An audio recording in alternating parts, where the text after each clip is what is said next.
प्रिय विद्यार्थी, YouTube channel इसके ऑनलाइन स्टडी टाइम में आप सभी का स्वागत है। यदि इस चैनल को सब्सक्राइब नहीं किए हैं तो कृपया क्लास शुरू होने से पहले इस चैनल को सब्सक्राइब कर लें। आज हम लोग कक्षा 9 के विषय गणित में अध्याय 13 के ऑनलाइन क्लास पार्ट 21 में पृष्ठीय क्षेत्रफल और आयतन के अंतर्गत प्रश्नावली 13.5 के प्रश्न 7 और 8 को हल करेंगे।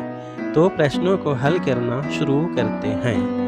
प्रश्नावली 13.5 का 7वां प्रश्न है, किसी गोदाम की माप 40 मीटर गुने 25 मीटर गुने 15 मीटर है। इस गोदाम में 1.5 मीटर गुने 1.25 मीटर गुने 0.5 मीटर की माप वाले लकड़ी के कितने अधिकतम क्रेट रखे जा सकते हैं। तो इस प्रश्न में गोदाम की माप और लकड़ी के बने ढांचे की माप दिया है। हमें यह ज्ञात करना है कि इस गोदाम में लकड़ी के बने कितने ढांचे रखे जा सकते हैं। तो गोदाम की आयतन निकालकर लकड़ी के बने क्रेट की आयतन से भाग देकर गोदाम में रखे जा सकने वाले अधिकतम क्रेट की संख्या ज्ञात करेंगे। तो इसे हल करते हैं। हल।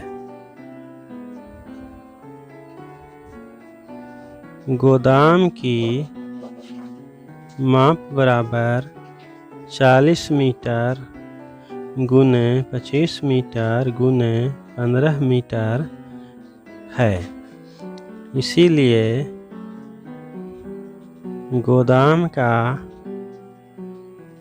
आयतन बराबर 40 गुने 25 गुने 15 बराबर, जब इन सबको गुना करते हैं तो 15,000 घन मीटर आता है।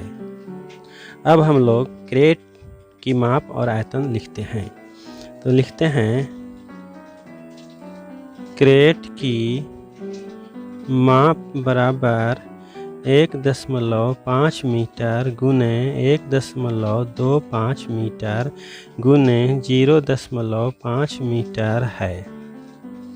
इसीलिए क्रेट का आयतन बराबर 1.5 गुने 1.25 गुने 0.5 बराबर, जब इन सब को गुना करते हैं तो 0.9375 घन मीटर आता है। तो अब हम लोगों को ज्ञात करना है कि गोदाम में रखे जा सकने वाले अधिकतम क्रेट की संख्या क्या होगा। तो इसके लिए गोदाम के आयतन 15,000 घन मीटर में क्रेट का आयतन 0.9375 घन मीटर से भाग देंगे। तो हमें गोदाम में रखी जा सकने वाले अधिकतम क्रेट की संख्या ज्ञात होगा। तो इसे लिखते हैं। इसीलिए गोदाम में रखे जा सकने वाले क्रेट की अधिकतम संख्या बराबर गोदाम का आयतन 15,000 बटा क्रेट का आयतन 0.9375। जब 15,000 में इतना से भाग देते हैं तो प्राप्त होता है 16,000। यानी कि गोदाम में रखे जा सकने वाले क्रेट की अधिकतम संख्या है 16,000। तो यही इस प्रश्न का आंसर आया।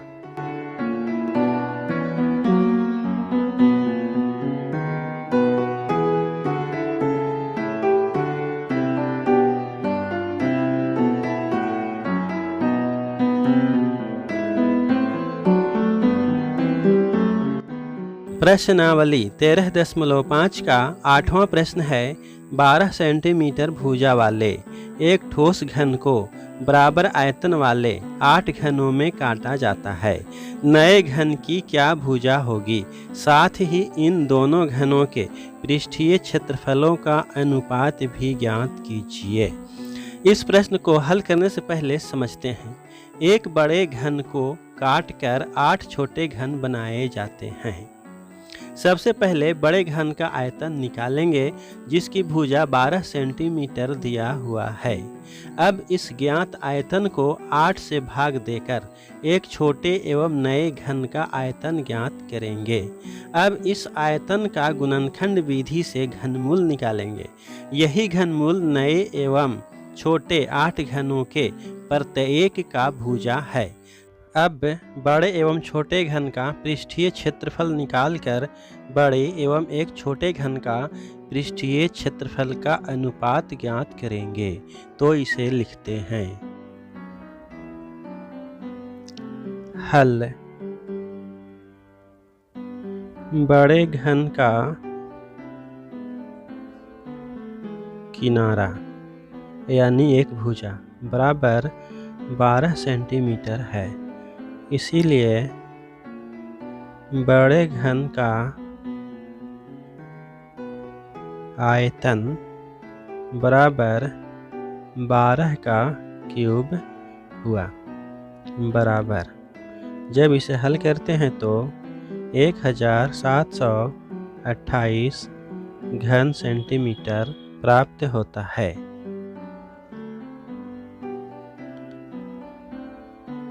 एक छोटे घन का आयतन बराबर। चूंकि बड़े घन को ही 8 छोटे घन में बदला जाता है, इसीलिए बड़े घन के आयतन को जब 8 से भाग देते हैं तो एक छोटे घन का आयतन ज्ञात होता है। तो इसे लिखते हैं 1728 बटा 8 बराबर 216 घन सेंटीमीटर।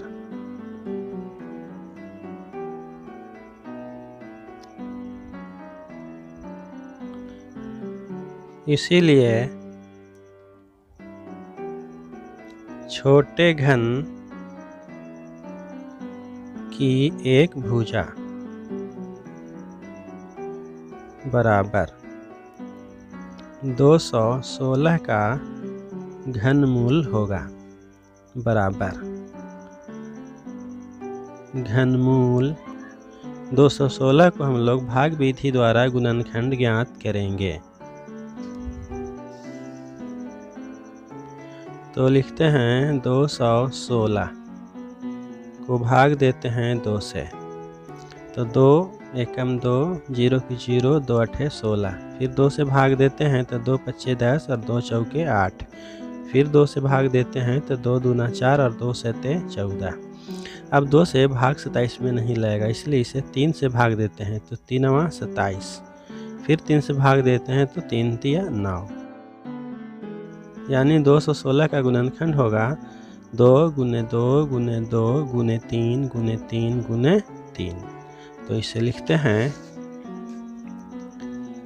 2 गुने 2 गुने 2 गुने 3 गुने 3 गुने 3 बराबर घनमूल 2 पर पावर 3 गुने 3 पर पावर 3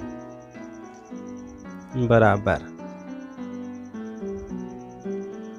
घनमूल 2 गुने 3 का होल क्यूब बराबर हमें प्राप्त होगा 2 गुने 3 बराबर 6 सेंटीमीटर। यानी छोटे घन की एक भुजा हम लोग को ज्ञात हुआ 6 सेंटीमीटर। तो इस प्रकार हम लोग प्रश्न का पहला भाग का आंसर ज्ञात किए। अब हम लोग प्रश्न के दूसरे भाग का आंसर ज्ञात करेंगे, जिसमें प्राप्त करना है एक बड़े घन का पृष्ठीय क्षेत्रफल और एक छोटे घन का पृष्ठीय क्षेत्रफल का अनुपात। तो इसे लिखते हैं। सबसे पहले बड़े घन का संपूर्ण पृष्ठीय क्षेत्रफल ज्ञात करेंगे। तो लिखते हैं बड़े घन का संपूर्ण पृष्ठीय क्षेत्रफल बराबर 6 गुने भुजा का स्क्वायर बराबर 6 गुने बड़े घन की भुजा है 12 सेंटीमीटर, तो लिखते हैं 12 का स्क्वायर बराबर 6 गुने 144 बराबर, जब इन दोनों को गुना करते हैं तो आता है 864 सेंटीमीटर स्क्वायर। यानी बड़े घन का संपूर्ण पृष्ठीय क्षेत्रफल है 864 वर्ग सेंटीमीटर। अब एक छोटे घन का पृष्ठीय क्षेत्रफल ज्ञात करेंगे, तो लिखते हैं एक छोटे घन का पूर्ण पृष्ठीय क्षेत्रफल बराबर 6 गुने भुजा का स्क्वायर बराबर 6 गुने 6 का स्क्वायर बराबर 6 गुने 36 बराबर 216 सेंटीमीटर स्क्वायर। अब हम लोग बड़े घन का संपूर्ण पृष्ठीय क्षेत्रफल 864 और एक छोटे घन का पूर्ण पृष्ठीय क्षेत्रफल 216 का अनुपात ज्ञात करेंगे, तो लिखते हैं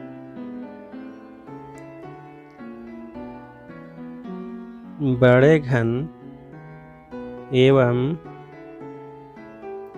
एक छोटे घन का पृष्ठीय क्षेत्रफल का अनुपात बराबर बड़े घन का पूर्ण पृष्ठीय क्षेत्रफल 864 है और छोटे घन का पूर्ण पृष्ठीय क्षेत्रफल 216 है, तो इसे लिखते हैं 864 बटा 216 बराबर 2 चौके 8 और 16 चौके 64, यानी 4 बटा 1 बराबर 4 अनुपात 1। यानी कि बड़े घन एवं एक छोटे घन का पृष्ठीय क्षेत्रफल का अनुपात हुआ 4 अनुपात 1। तो इस प्रकार हम लोग प्रश्न के दूसरे भाग का भी आंसर ज्ञात किए, तो इसे लिखते हैं अतः छोटे घन की भुजा बराबर 6 सेंटीमीटर एवं बड़े घन और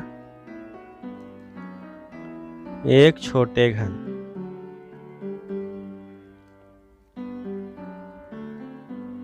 का पृष्ठीय क्षेत्रफल का अनुपात बराबर 4 अनुपात 1 है। आंसर